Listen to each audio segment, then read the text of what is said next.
the coalition is once again in crisis. Coalition Senator Jactina Nampijinpa Price has been sacked from the Shadow Ministry after a week-long storm over her Indian migrant comments. After a week of infighting, Sussan Ley was left with no other choice but to sack controversial Conservative Jactina Nampijinpa Price. Do you have confidence in her leadership? Look, again, those matters are for our party room. Do you have full confidence in her leadership? Those matters are for our party room. As Price and her supporters push for a more Trumpian turn, Ley is fighting to bring the opposition back to the centre. But as the coalition continues to tear itself apart, has the government had a bit of a free pass? And should the media's attention be more focused on the party in power? Good morning, Lenore. Hey, Bridie. Good morning, Mike. Hi, Bridie. And good morning, Patrick. Morning, Bridie. Got a bumper panel today, and it has been a very busy few days. We will get to the government, but first of all, Jactina Nampijinpa Price has been axed from the opposition front bench this week. What does this mean for the coalition? Well, first to what happened. More than a week ago now, Senator Price made some comments that really upset the Indian community. She basically said that the government was letting many Indian migrants into Australia because they were more likely to vote Labor. Sussan Ley, the opposition leader, was trying to sort of get her to walk those comments back, disavowed the comments. Senator Price kind of walked that line where she kept the issue going. She kept the discussion going by just needling the opposition leader enough that the story went on and on through the week until at the end of the week, she refused to sort of express support in Sussan Ley's leadership, and Sussan Ley had sort of no option at that point but to dump Senator Nampijinpa Price from the front bench. I think behind this is really the intention of the right of the coalition to undermine or destabilise Sussan Ley's leadership, or not really let Sussan Ley find her footing in the leadership and bring the coalition back to the centre. And in her resignation statement, Senator Price said now she was free to talk out about things like mass migration. I mean, migration numbers are going down, net zero, and Indigenous affairs. So I don't think there's any imminent leadership threat to Sussan Ley, but it's just an indication that the right rump of the coalition, which is itself a rump in the parliament, is not going to give up on trying to sort of destabilise and increase their power base. I think that's the gist of what was going on. And if you ask what it means for the Liberal Party, which is in fact exactly what you did ask, like nothing, it's never good when you're talking about yourself, right? It's just whenever you're having a debate between members of any party rather than talking about the government, it's just a free pass for the government, and they can't be. No one can be delighted about that except the people who want to destabilise the party. Really undid actually a rare bit of good news for the coalition in that they had a bit of a win on aged care and home care packages, where they had been making this a big issue. It's obviously a massive issue in the community, but there's just not enough packages available. The people who do secure packages are waiting for years. Often they're dying before those supports are delivered to them. The opposition raises an issue. They force the government to bring forward 20,000 new aged care packages. So that was a significant win for the opposition, but you wouldn't know it because they spent the entire week talking about Jactina Price's comments. But, I mean, to what Mike was saying, I mean, I think you're absolutely right. It's not what most of the coalition want to talk about, but it is precisely what the right want to talk about. They keep using this phrase, mass migration. I mean, migration numbers are going down. They keep talking about how they won't be silenced. Well, nobody was saying silence them. It was those specific comments about Indian migration were false and upsetting. But, you know, if you look globally, and I would say Tony Abbott, who strongly supports Senator Price, was trying to look globally in his Substack this week. The debates that have led to really awful policies in the US and, say, policies by the Reform Party in the UK on migrants and multiculturalism always start with this: we just want to have a legitimate debate about mass migration. Like, this is where it starts. And I think that's what the right's trying to emulate. And no, I don't think it's a good political strategy. And no, clearly it's not what the coalition is in the broad want to talk about. But that's why they're doing this. You know, that's where this is coming from. That's what they're trying to stir up here. Yeah, I mean, I guess we should say to have a debate about immigration numbers per se is not in itself a bad thing. There's an absolutely legitimate debate to be had about how high the immigration number should be and what its composition should be. But to frame it in those terms of mass migration, it's causing the housing crisis, and particularly to frame it around a particular ethnic group or a particular segment of the people who've migrated here in recent decades is, that's only going to lead in one direction. I mean, the point is to take concerns that many people have about housing and infrastructure and whatever and channel the blame to migrants. And I think that's what's concerning, really. You said that there's no risk to Ley's leadership right now, but what would it take for the right rump of the party to stop this destabilising? Do you think it ends with this resignation / asking Senator Price to resign? Absolutely not. They don't see it as in their interest to settle down and reunify the party. That's not what they essentially want to regain the leadership of the party and reshape it in their own image. I don't think they're going to stop anytime soon. Why would it be in their interests? Yeah, I mean, the interesting thing is that Australia's political system with compulsory preferential voting makes that a dubious political strategy, I think would be the nicest way to put it.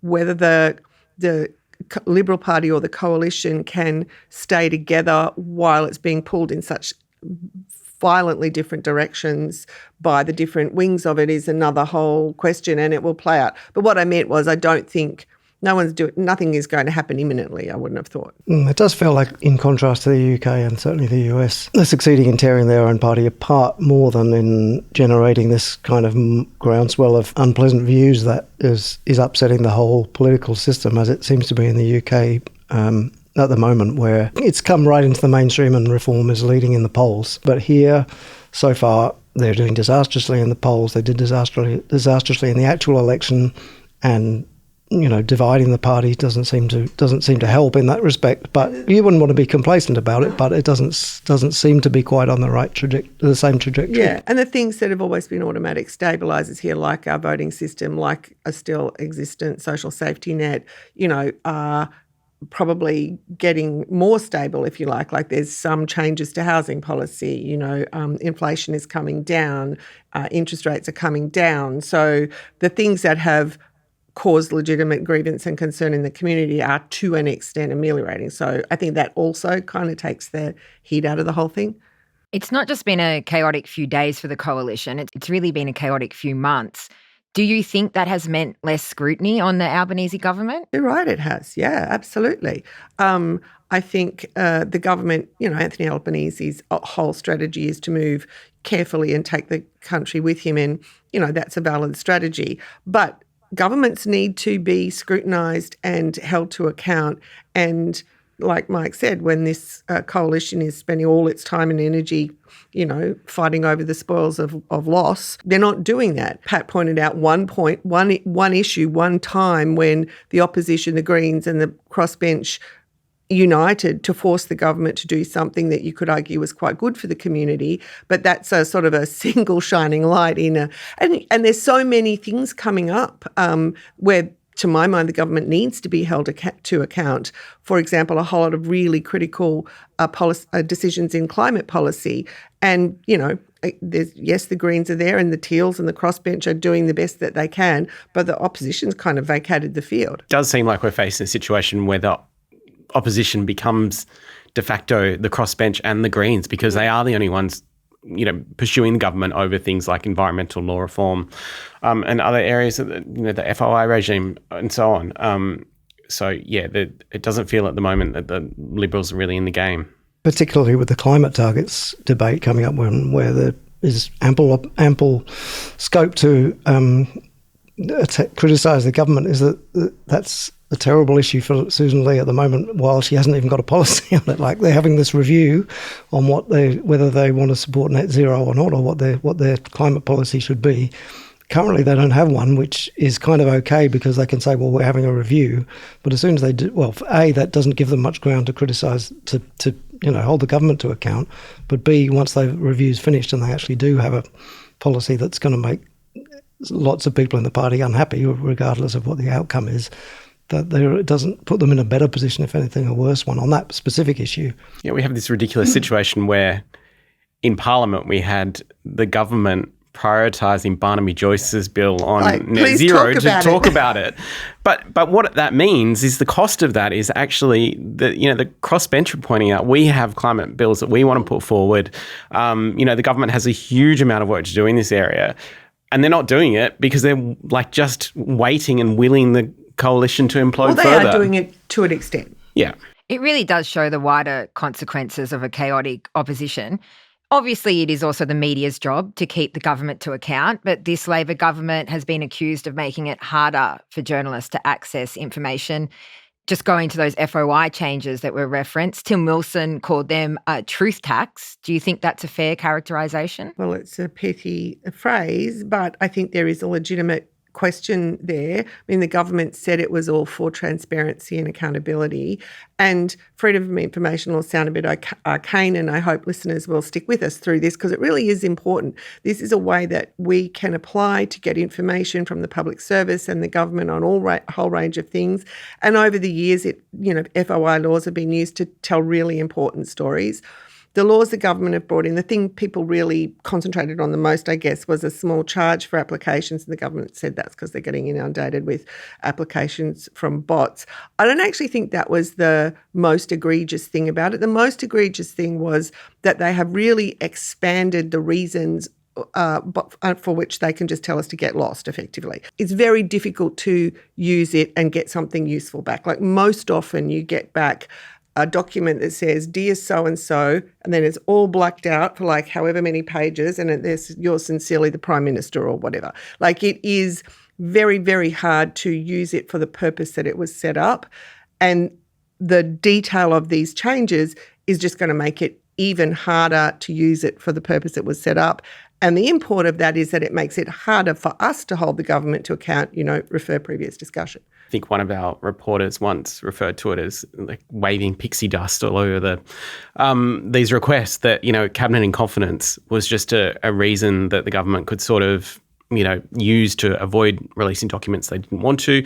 And now the broadening of this exemption means that if a document is even prepared that could go to cabinet, it's then protected or part of deliberations, even if it's prepared when they're thinking about a document that then might go to cabinet, it's out too. So this incredible broadening of the exemption means that, the pixie dust is spread just a lot wider. You'd think the coalition would want to make a big issue of it, which to some extent they have done, but not particularly, generally oppositions are in favour and exactly, which is exactly what the Labor Party was. They partly ran their whole 2022 campaign on transparency and Scott Morrison's secret ministries and all, setting up the Anti-Corruption Commission. But the Centre for Public Integrity put out a report a couple of months ago showing that the Albanese government's actually done worse than the Scott Morrison government on how many documents it produces for public scrutiny and how much of them is redacted and so on. So they don't have a good record to talk about on that. But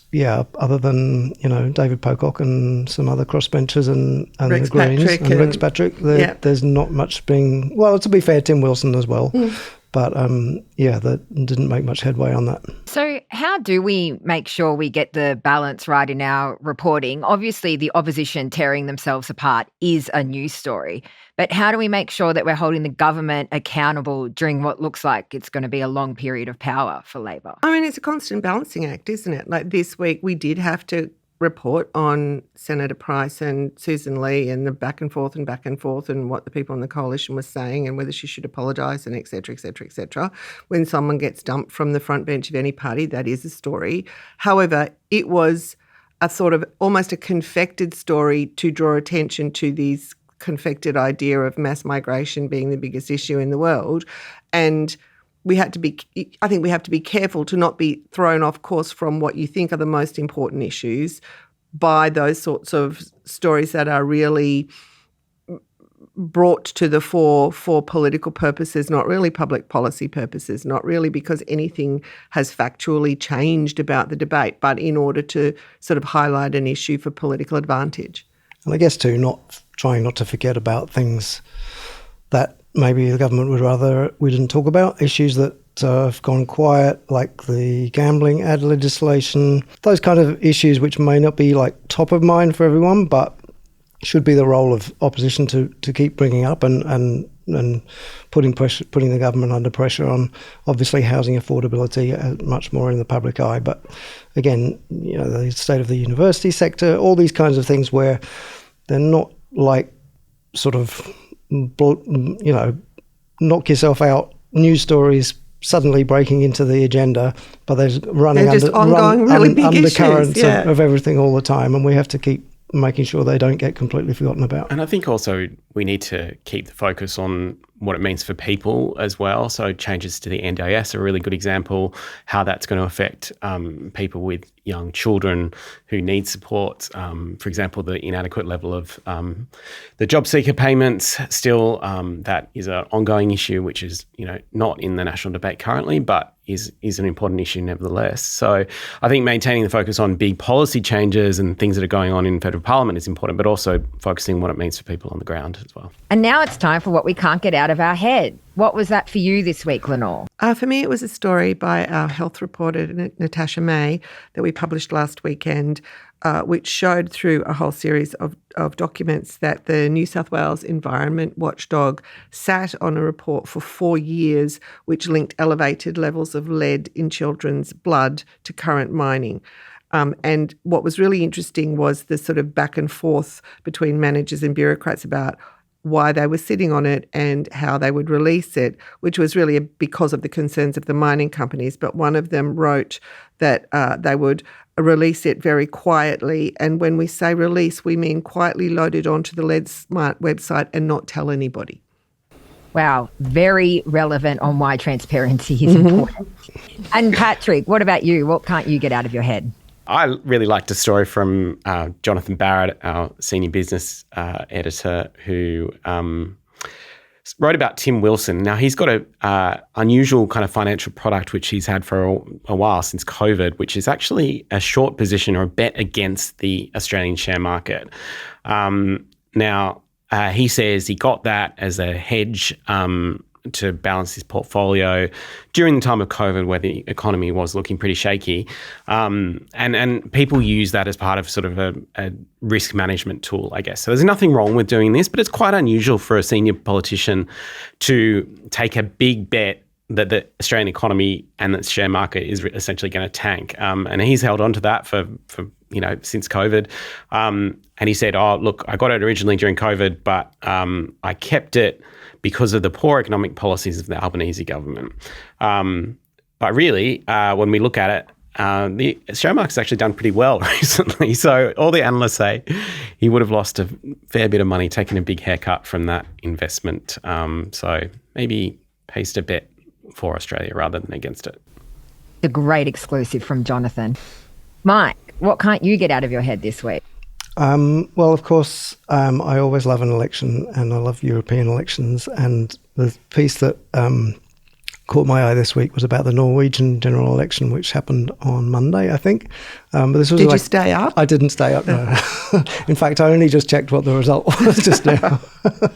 But this was a preview piece which was talking about the main issue of the campaign, which was about whether they should keep or cut or abolish their wealth tax.